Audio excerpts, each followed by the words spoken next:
Muy buenas noches, bienvenidos a un programa más de este Primer Plano. En esta ocasión vamos a aprovechar dos cosas, que se trata de septiembre, mes de la patria, ya pasó el grito, y lo segundo es una encuesta que hizo Parametría y que nos da unos resultados francamente entre sorprendentes o desalentadores. No sé qué les parezca a ustedes y qué les parezca a mis compañeros en esta mesa, pero el más interesante, importante, parece secundario, pero detrás de esto puede haber realmente temas de gran peso. El 51% de los mexicanos adultos de una muestra representativa a los que se les preguntó: ¿y usted sabe de quién se independizó México? Estamos en el mes de la patria, estamos en el mes de la independencia. Tenemos una cantidad enorme de avenidas que se llaman Independencia. Y resulta que el 51% no supo.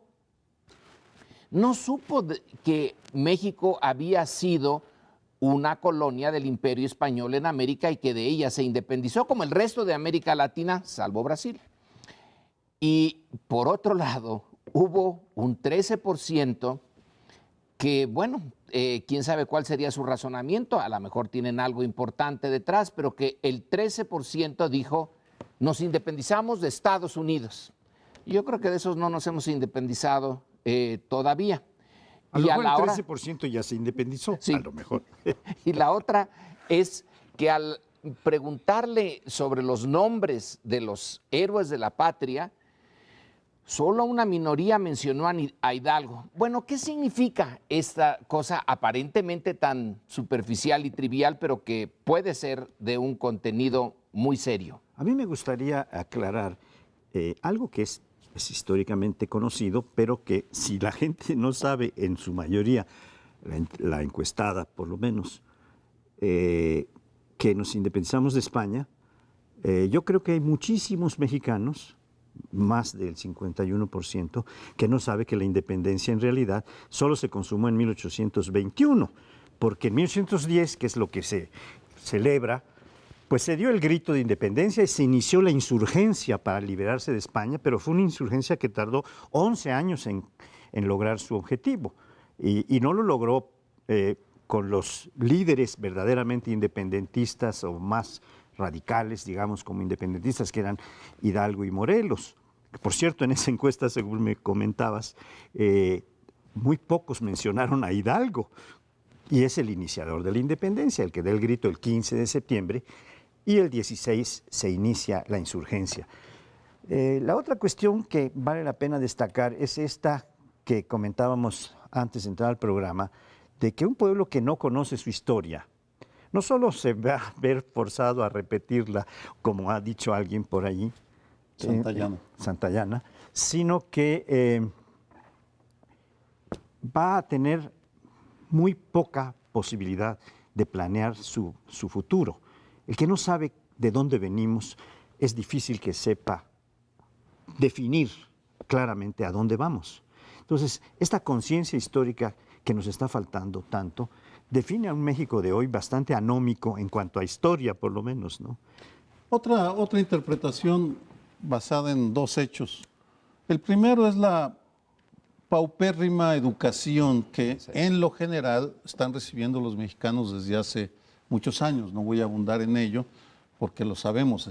Nuestros niños, nuestros jóvenes reciben una pésima educación y cuando llegan a la universidad se nota inmediatamente, conocen muy poca historia, escriben mal, leen poco. Lo segundo, pero ya en el tema de valores cívicos, que por cierto es una clase que fue barrida por la historia, el civismo, hay una confusión también en las élites políticas sobre el proyecto nacional, y tú lo has mencionado muchísimo, Lorenzo, de que carecemos de un proyecto nacional y que incluso las élites carecen de un proyecto de nación frente al exterior y frente al mundo. Voy a recordar un hecho fundamental, porque después de la Revolución, el nacionalismo mexicano se construye con un fuerte contenido antiestadounidense, con algo de razón. Los principales enemigos de la nación mexicana han sido los estadounidenses a lo largo de la historia, perdimos la mitad del territorio. Por tanto, era una identidad negativa, los Estados Unidos son el enemigo.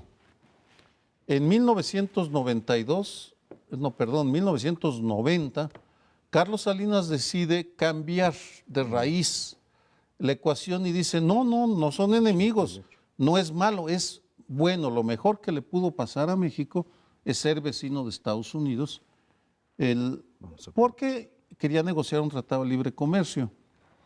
Sostengo, y creo que eso se refleja en las encuestas, que a partir de ahí se simbra la identidad y no es sustituida con nada.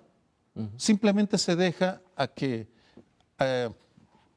los flujos de la historia, los valores no escolares, sino informales que llegan por televisión, literatura, música, pues saquen del escenario al tema de la patria, el nacionalismo, de los héroes, de la independencia, de la guerra contra Estados Unidos, de la reforma y la revolución. No es algo que esté en la conciencia nacional, por tanto, creo que la encuesta refleja una realidad.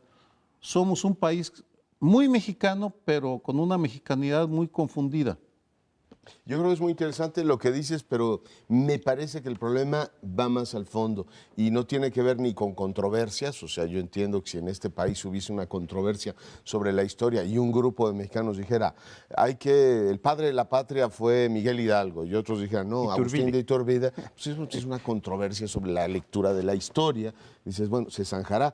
Para mí, claramente, el padre de la patria es Hidalgo y así lo aprendimos. Hay calles, hay todo que nos recuerda Hidalgo, lo cual me sorprende. No sé si cuando hablan de Hidalgo piensan que es el entrenador de la selección francesa y que merece tantas calles en el país. La segunda es, si tuviéramos una controversia así muy del siglo XIX, de si el nacionalismo mexicano es antiespañol o antinorteamericano, o como a principios del XX, más latinoamericano, más hispano que anglo, lo entendería, pero estamos perdidos. O sea, lo que te refleja esta encuesta es que tienes un público absolutamente desatento, o sea, que no tiene ni la más pálida idea de lo que está en juego. O sea, no es Estados Unidos o Europa o América Latina y América del Norte. O sea, no es un verdadero dilema. Tienes públicos absolutamente desatentos. Y además de registrar lo que tú decías, Sergio, del enorme fracaso, que creo que no ha recibido la atención que merece, del bachillerato a nivel nacional. O sea, hay que recordar que el 72% de nuestros bachilleres son incapaces de expresarse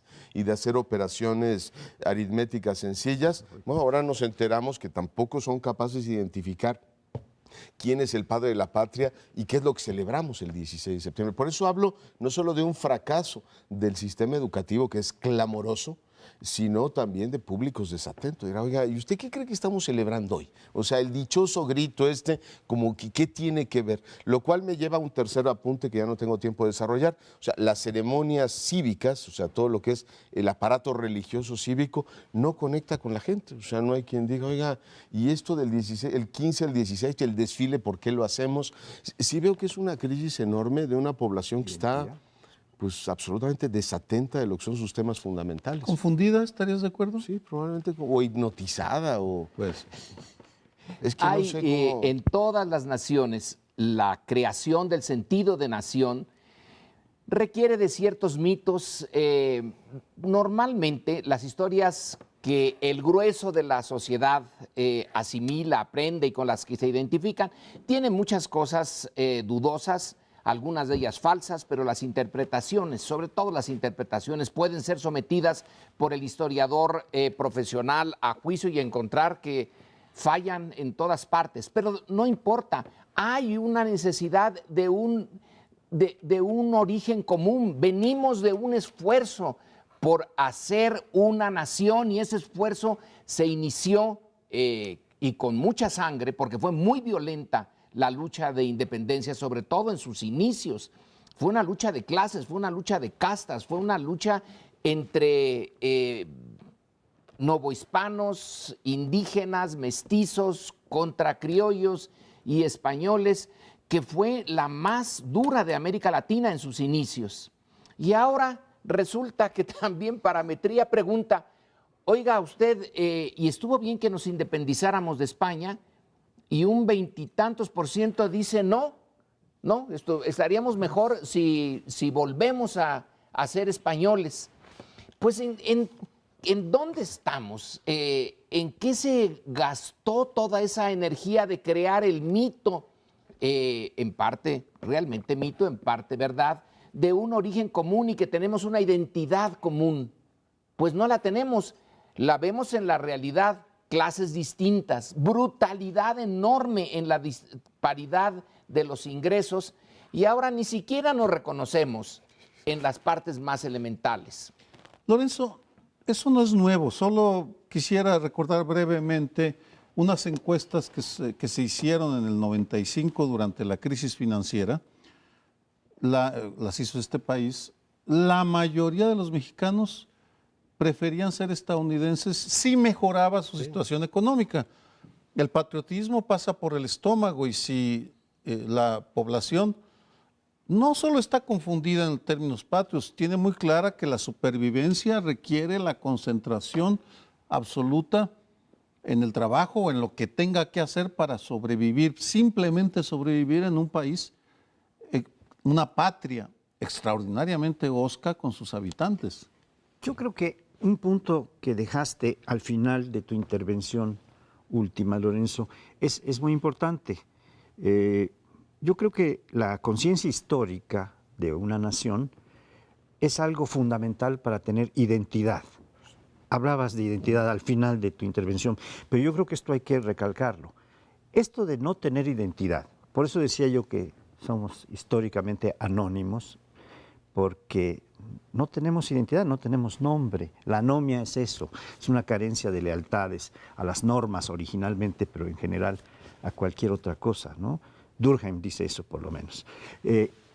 Yo creo que además hay una serie de factores que al desconocer estamos rebotando, por ejemplo, políticamente. ¿Qué pasó con la independencia? No solo no se logra en 1910, cuando arranca la lucha insurgente, sino que cuando se consuma, no se consuma por los liberales, que eran Hidalgo y Morelos, básicamente liberales. Básicamente porque tenían algo también de hispanos. La Constitución de 1814 está tomada casi literalmente en un 80% de sus disposiciones de la Constitución de Cádiz, que tenía en alguna medida el ingrediente radical, liberal, no era meramente conservador. Pero la consumación de la independencia la hacen entre un pacto en Acatempan entre liberales y conservadores. Iturbide era un conservador, era el jefe del ejército realista en la Nueva España y Guerrero era liberal. Entonces, se puede consumar la independencia por un pacto entre liberales y conservadores. Y la primera forma de gobierno que tenemos es monarquía, no es república.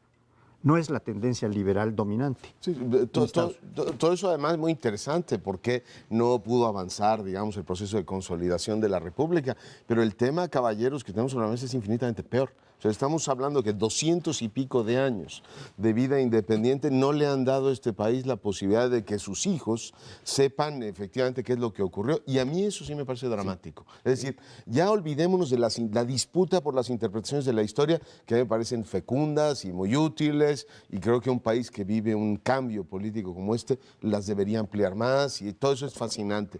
No, aquí tienes un montón de... ¿Quién es Miguel Hidalgo? ¿Quién es el señor Morelos? O sea, estás hablando de una calidad de una ciudadanía verdaderamente atroz, y subrayo, no solamente es un fracaso clamoroso en un sistema educativo, todo el sistema de representación de la religión cívica, de los medios de comunicación, diciendo, bueno, ¿y en qué se fija esta gente? O sea, ¿en qué están, o sea, qué captura la atención de esa gente que va perdiendo la casta? A mí no me sorprende por ello que buena parte de la gente que va al registro civil ahora le pone a sus hijos nombres que no tienen nada que ver con su tradición, que no tienen nada que ver con el entorno de socialización que han tenido, y optan por nombres de telenovelas y en inglés, etcétera. Es decir, un país que va perdiendo casta, perdón que lo diga así. Me parece muy bien, estoy absolutamente de acuerdo contigo en este final, pero ya nos tenemos que ir, hay para muchísimo más, pero corte y volvemos.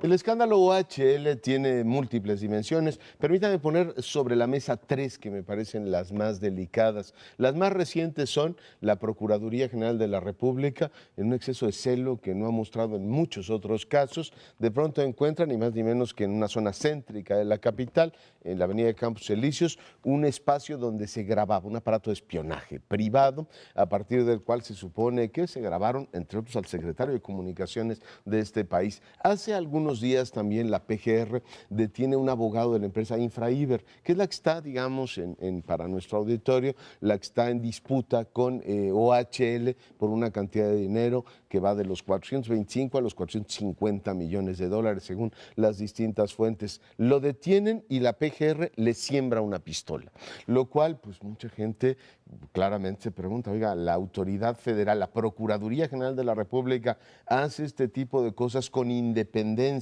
es decir, sin una lógica política determinada o no, claramente ahí tiene un expediente que no ha logrado resolver. Pero, ¿cuál es el otro gran tema? Ya me dedicaré solamente a dos por brevedad del tiempo. OHL ha sido expuesta ante la opinión pública como una empresa que recibió beneficios directos del gobierno del Estado de México, es la parte, digamos, más comprometedora, y en la última entrega de audios, dicen ilegalmente registrados y bueno, publicados finalmente, el secretario de Comunicaciones habla directamente, es decir, el gobierno de la República, de cómo vas a sacar del juego, además usa palabras altisonantes que ahora mismo no puedo repetir, a Infraiber. Bueno, por un lado tienes este debate entre dos empresas que están incrustadas en un título de concesión que dio la autoridad mexiquense, y por otro lado un gobierno que está metido, al parecer, hasta la cintura, por lo menos, en este escándalo. ¿Cómo lo ven? Creo que hace falta contextualizar un poco más. OHL es una gran empresa española de la construcción que llegó a México y, como tantas otras empresas, le encontró el gusto a hacerse amigos a los funcionarios y, a cambio de un regalito aquí, Un churumbel por un allá. churumbel por acá, obtener favores. En el caso de OHL es francamente escandaloso la información que va saliendo y que no se esclarece, porque aquí sale y sale información sobre presunta corrupción, que ya de presunta tiene poco. El caso es que esta empresa OHL construyó varias carreteras en el Estado de México, en Distrito Federal, parte de la Supervía, y cobró muchísimo, y además, al parecer, infla el número de la gente que usa sus carreteras de cuota, no solo para beneficiarse, sino para cobrarle más al Estado de México. Es decir, estamos ante la posible evidencia de una corrupción a los niveles más extremos que se puedan imaginar, y el problema de fondo es que está ligado a políticos del Estado de México muy cercanos al presidente de la República. Por tanto, no son solo dos empresas, sino que hay ahí varios conflictos de interés muy profundos que incluyen a la presidencia de la República. Sí, la definición que me ha dado por usar varias veces, no porque me guste, sino por lo cercana a la realidad de qué es política, y política definida como quién consigue qué, cómo y cuándo. Bueno, aquí tenemos un caso clarísimo de la naturaleza de la política, de la alta política en México. No se puede todavía saber qué demonios pasó con los 43 estudiantes normalistas de Ayotzinapa, pero qué rápido se sabe quién fue el que estuvo espiando a la empresa, una de las empresas favoritas como la IGA, pues OHL es más o menos de la misma liga. Ahí es donde se hace la política. Esa es la alta política en México. ¿Quién tiene los contratos? ¿Con qué beneficios se queda cada quien? La empresa y los que le dieron los contratos. ¿Cómo? Alterando los montos, alterando las cifras, y ahora nos vienen con que muy rápidamente descubren ¿quién está detrás de estas escuchas ilegales? Sí, sí, son ilegales. Pero si no fuera por esas escuchas, el público mexicano no tendría una de las fuentes de información más interesantes para juzgar la calidad, la baja calidad de su vida pública, de su vida política. En este caso, bienvenidas las escuchas, porque nos han dado la información que no nos dan las otras instituciones mexicanas encargadas de preservar la honradez de la administración pública. Bueno, yo creo que vale la pena continuar esta contextualización que iniciaba Sergio, porque en España esta empresa, OHL, está en graves problemas por corrupción, en severos juicios que le han armado, y es una empresa que en España y después en donde se pare por lo visto, porque cuando se para en México, lo que se ha dedicado es a corromper funcionarios, no solo a establecer puentes de amistad, como decías muy eufemísticamente, pero o sea, a corromper. Y entre otras está esta grabación, que no sé si es prueba plena en los tribunales, pero sí nos revela que el secretario de Comunicaciones y Transportes, que fue el grabado,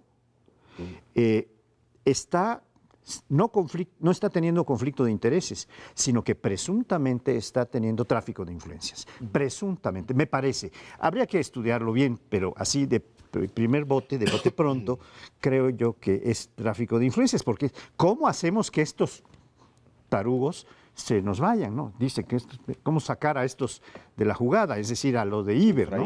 Sí, para darle todas las prestaciones o contratos a OHL. Entonces yo creo que ahí estamos teniendo pues varias pistas o indicios de que esa corrupción tan claramente vista en España y ahora tan claramente expresada, todavía no se ha juzgado, en México, pues está en el debate, ¿no? Para mí hay dos cosas muy, muy delicadas. Una, con independencia de la nacionalidad original de la empresa, el tema pues, más claro es que en México la edificación de infraestructura y todo lo que tiene que ver con obras públicas está completamente contaminado. Es decir, no hay, digamos, evidencia que decir, es que estos señores, como vinieron de España con estas prácticas en este país prístino y transparente, de pronto nos contaminaron, ¿no? Es decir, a do fueres, haz lo que vieres, dijeron, si en México se procede así, y vaya que lo hicieron de maravilla. Hemos oído cómo corrompen jueces, cómo le dicen a un funcionario del Estado de México, estamos en el mejor momento, ya nos autorizaste a estar cobrando la tarifa del 2030, y uno se pregunta, es un problema que unos españoles malísimos vinieron a engañar a un funcionario mexicano buenísimo que tutela el interés público. No, claramente él se beneficiaba, hemos visto los regalos, vacaciones, etcétera, y nadie defiende el interés público. Segundo punto, esta es una historia que no tiene gloria. O sea, si tú ves lo que OHL dice de InfraIber, no es una disputa entre un señor muy bueno que está impugnando la concesión a OHL, no, es una empresa que se fundó unos días antes de que dieran la concesión, es decir, InfraIber, con un capital de 50,000 pesos, y de pronto una autoridad del Estado de México le dice, tú vas a tener el contrato de la autopista y tú vas a cobrar por el paso. Llega otra autoridad y dice, tú ya no vas a cobrar 25 centavos, ahora vas a cobrar 50. Y llega la misma autoridad y dice, ahora ya no le pagues, que ese es el debate interno. Es decir, no es un asunto entre unos señores buenísimos y otros malísimos. Ahí no hay gloria. Lo interesante y dramático es que estos señores de InfraIber que dicen, a mí no me has pagado la parte que me toca, que está establecida en el título de concesión que la autoridad del Estado de México nos dio, dice, pues yo te voy a chantajear por donde pueda. Y ha estado chantajeando. Siembran pistolas. O sea, con digamos, llamadas telefónicas, primero a los del Estado de México, y cayeron varios, el secretario de Comunicaciones, y ahora van en el secretario de Comunicación pidiendo una audiencia al presidente. O sea, ha llegado a ese nivel. Yo creo que hay algo roto en la élite que gobierna, ha gobernado el Estado de México, y esto explica esta bronca, más la utilización, perdón que retome esto, pero del poder del Estado para favorecer a uno de los contendientes, ¿no? Carecemos desafortunadamente de una buena sociología y antropología de la corrupción. Por tanto, realmente no sabemos bien a bien los mecanismos, cómo funciona, pero habiendo seguido el tema de esta disputa entre dos empresas, al parecer corruptas, OHL y Infraiber, ambas empresas favorecidas por funcionarios del Estado de México y de la Federación, llama la atención lo poco que invirtieron las empresas para obtener los favores de los funcionarios. Es decir, no hablamos de millones de pesos, no ha salido todavía, tal vez sí haya, sino de unas vacaciones pagadas en Mayacoba, que es una propiedad de OHL bien lujosa en el Caribe. Lo menciono porque cuando uno se mete a estudiar seguridad, había el mito en los años 70 de que la CIA pagaba a los informantes de los gobiernos unas fortunas, y no era el caso. Pagaba bicocas, por ejemplo, a los presidentes de México que estuvieron en la nómina de la CIA, Adolfo López Mateos, Gustavo Díaz Ordaz, Luis Echeverría, pues les daba una cantidad al mes simplemente pues para cubrir el expediente o para tenerlos agarrados.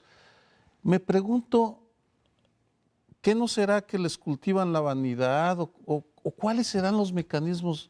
Realmente no lo entiendo. Por eso me parece que la Secretaría de la Función Pública son unos inútiles porque pues al menos deberían estar produciendo manuales sobre la antropología de los corruptos mexicanos para poder categorizarlos y decir, bueno, el secretario de Transporte, Obra Pública del Estado de México es categoría AAA o es una categoría C o qué, ¿en qué nivel estamos hablando? Yo no diría que son unos inútiles los de la Secretaría de la Función Pública, son muy útiles. Están hechos como una primera trinchera para defender cosas como OHL y Infraiber. Decías tú, Sergio, no tenían mucho dinero. Tú dijiste, esta empresa se creó con 50,000 pesos y ahora tiene millones. Esta historia es muy vieja, no hay tiempo para ahondar en ella. Pero, por ejemplo, los ferrocarriles en la época de don Porfirio, en realidad no trajeron dinero. Se les dio la concesión, traían algo de tecnología. El dinero lo sacaron de aquí mismo. No vinieron capitales. México paga a esos desde hace mucho tiempo. Es nuestro dinero lo que crea esas empresas y no esas empresas las que crean la modernidad de México.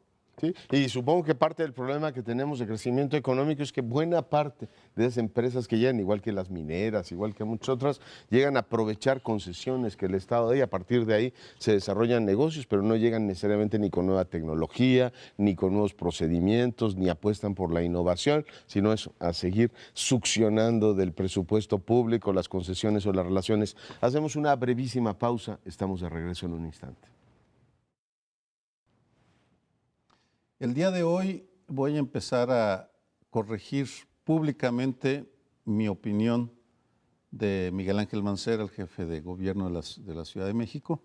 Bueno, al menos por ahora, porque la semana pasada vivimos una conversión extraordinaria. Durante los primeros 3 años de su gobierno, Mancera favoreció todo lo que pudo, al igual que Ebrard, por cierto, a las constructoras y que saquearon la ciudad, hicieron lo que les dio en gana, provocando la irritación ciudadana en muchas colonias, muchos barrios de esta capital. Pues bien, el día que va a su informe sufre una conversión de, digamos, se entiende porque está yendo a Los Pinos o quiere ir a Los Pinos, entonces de repente anuncia que no habrá obra pública si no se consulta a la ciudadanía. Es decir, que no habrá cambios de uso de suelo, que no habrá grandes construcciones si no se toma en cuenta lo que la sociedad pide, que es lo que hemos estado pidiendo todos estos años. No que la ciudad no crezca, pero que no crezca por la corrupción. Vamos, en pocas palabras. Ahí me da gusto, espero que se mantenga en los próximos años y creo que hay 3 indicadores muy claros, los enumero solamente. Primero, el corredor Chapultepec. Creo que esa va a ser una prueba de fuego de su vocación democrática adquirida como en el camino a Damasco de San Pablo. La segunda, la CEDUBI. Si finalmente vamos a poder ver que esa dependencia que depende directamente de él deja de ser un nido de corrupción y malas prácticas. Y finalmente lo que se antoja ya un debate extraordinariamente rico, ¿qué vamos a hacer con los terrenos del Aeropuerto Internacional de la Ciudad de México, que en unos años van a dejar de utilizarse? Son 762 hectáreas en medio de la ciudad.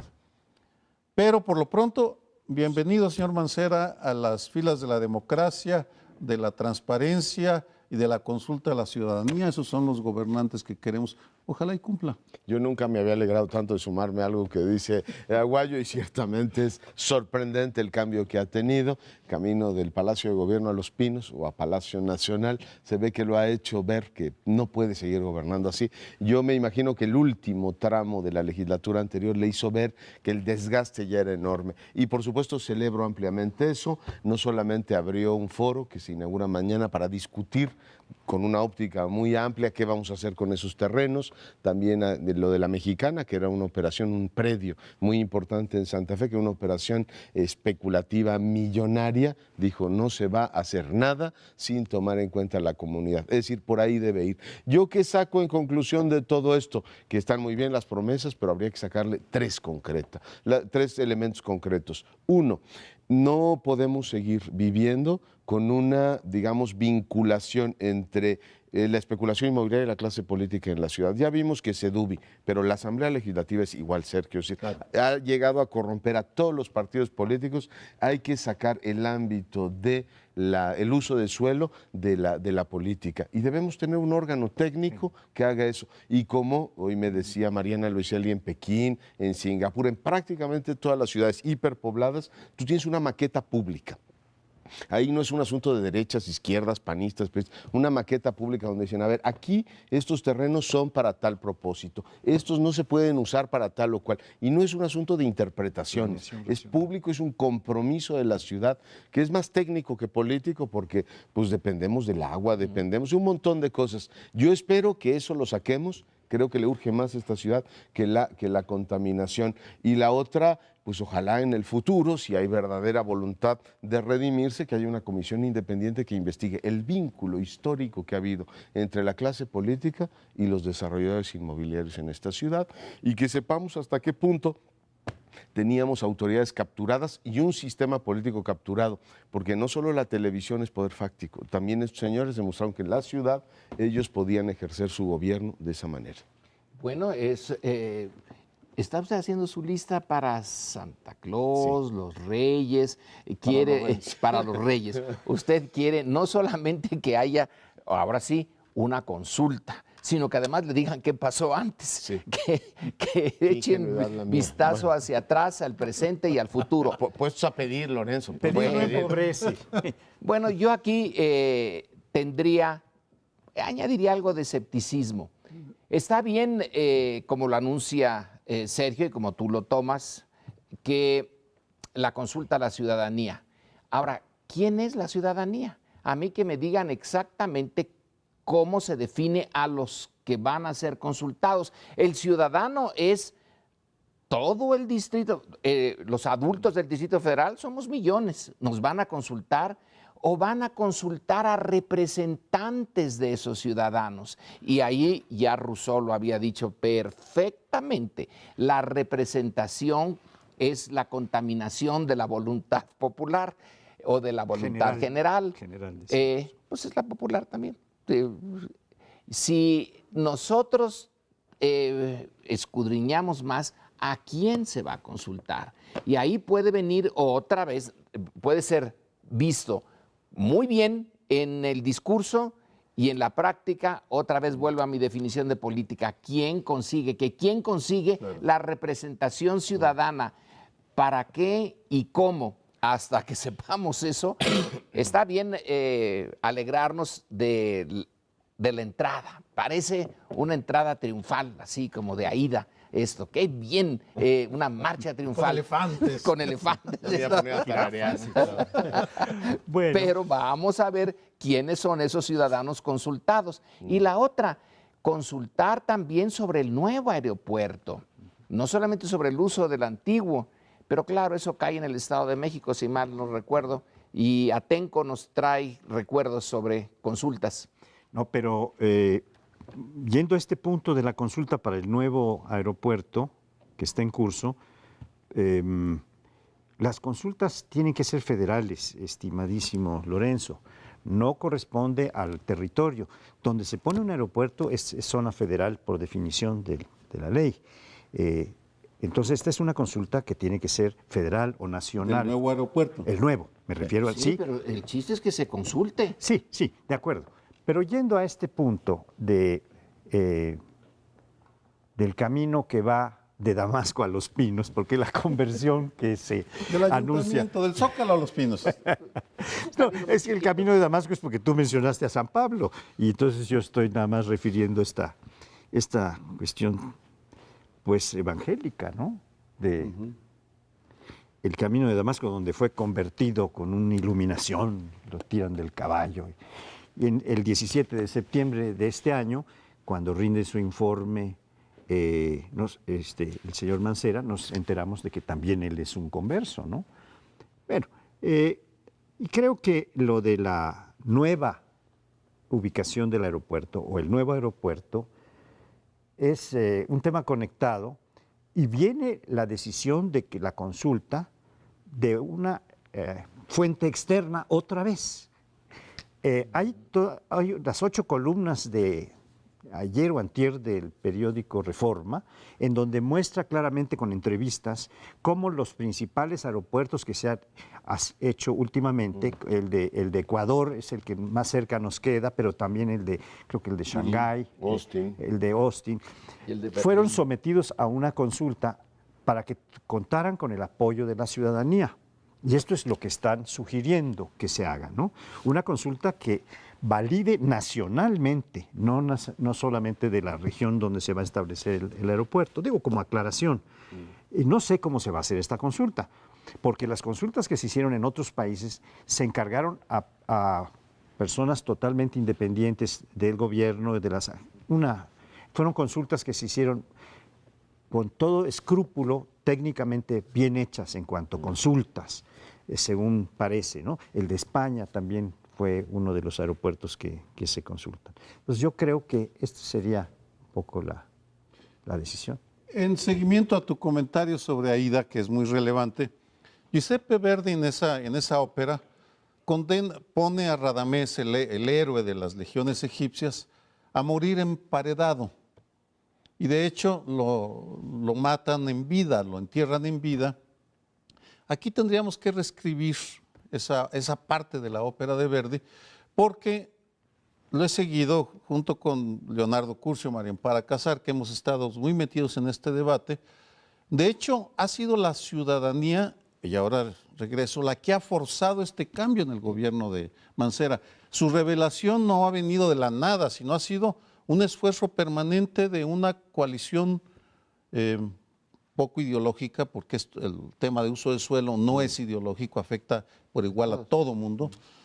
Medios de comunicación que agarraron el tema desde el principio. Leonardo Curcio cada rato lo está sacando, es uno de sus temas, también de Reforma, del periódico y de otros diarios. La comunidad científica. El Distrito Federal tiene el mayor número de especialistas en urbanismo que hay en el país, por tanto hay una masa crítica muy sólida. Y luego de vecinos que se han organizado en toda la ciudad, en todas las colonias literalmente, para exigir que se les tome en cuenta. Cuando vayan a consultar, ¿a quién van a consultar? Creo que es una muy buena pregunta, porque tienen que consultar a una gama muy amplia. Y como van a ser varios años, me parece acertado que empiecen con un foro internacional para ir construyendo los consensos, que se vayan probando las ideas.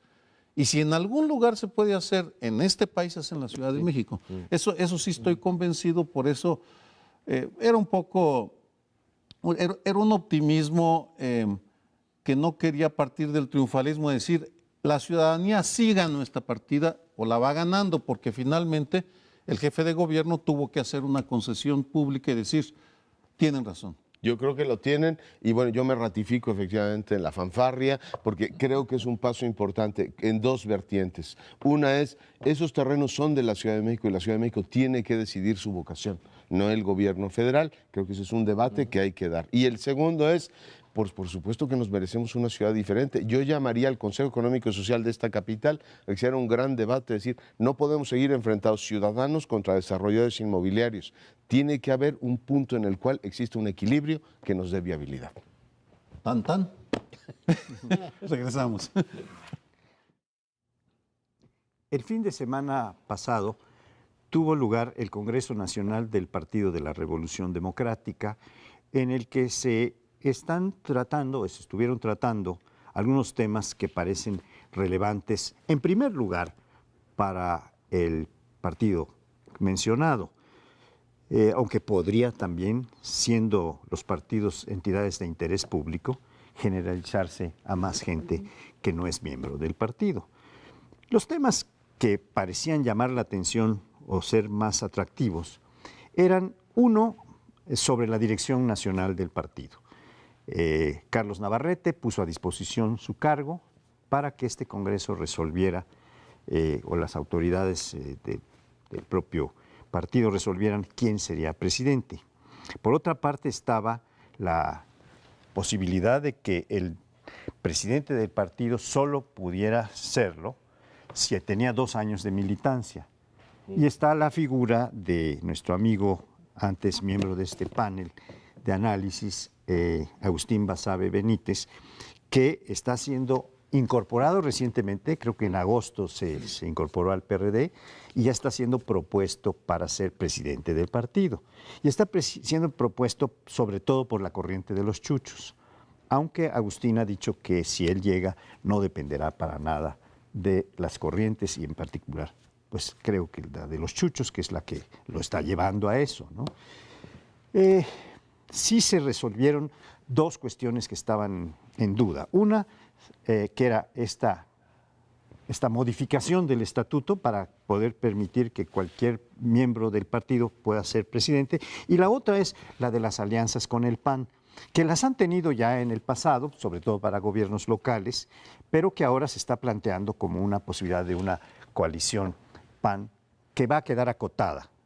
PAN-PRD siempre ha estado acotada. No se han hecho coaliciones en todos lados, sino que han sido algunas muy específicas. En 2010 se hicieron 3 muy características, ¿verdad?, que dieron lugar a triunfos en los estados de Sinaloa, Puebla y Oaxaca. Pero este es el tema que se trató centralmente en este Congreso Nacional y está para que ustedes lo comenten. Te faltó decir algo que me parece fundamental y que muestra para mí que el PRD está teniendo un éxito notable en autodestruirse. No se acabó con las tribus. Siguen las tribus como forma de organización del partido, los chuchos, Nueva Izquierda, ADN, en fin, las Izquierda Democrática de René Bejarano. Y tampoco el PRD en ese Congreso esclareció el papel que jugó ese partido, esa corriente de Nueva Izquierda, en el nombramiento de José Luis Abarca como el presidente municipal de Iguala, Guerrero. Yo les recomiendo al auditorio buscar un informe extraordinario de Pablo Gómez y otros 2 militantes del PRD sobre los acontecimientos de Iguala, lo entregó en mayo, y es el único documento en el cual aparecen declaraciones de José Luis Abarca, que está preso. Por razones que no explican, los dejan entrar. Y José Luis Abarca explica ahí la manera como llega. Es para sentarse a llorar en una banqueta desconsolado, a moco abierto, porque el señor llegó porque donó 5,000 camisetas, 10,000 cachuchas, porque él puso dinero a los partidos y logró el afecto de alguien. Y hay una parte de ese informe que ilustra muy bien el drama de esa izquierda. Hablan del programa. ¿Y cuál era el programa de Abarca? Y uno de los PROM de los políticos perreístas de Guerrero dice, programa, en este partido nadie presenta programas, ¿qué te pasa? Barca puso dinero, puso cachuchas.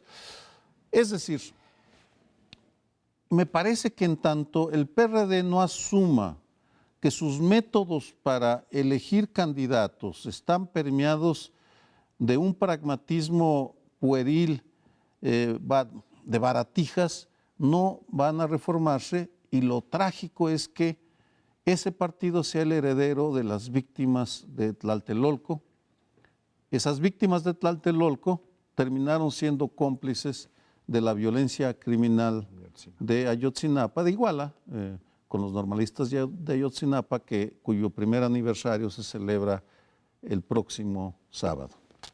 Yo creo que este es un caso más en donde se demuestra, para desgracia de muchos, que la historia no es justa, que es indiferente a la justicia, porque el partido, el PRD, era necesario desde mucho tiempo atrás. El PRD sale de allí la fuerza que va a romper la muralla que había construido a lo largo de 71 años el PRI alrededor de su presidente y de sus privilegios, la rompe con Cárdenas a la cabeza, y una vez que la rompe, empieza su proceso de desgaste. Quien la va a aprovechar va a ser el PAN, va a ser Fox y luego Calderón.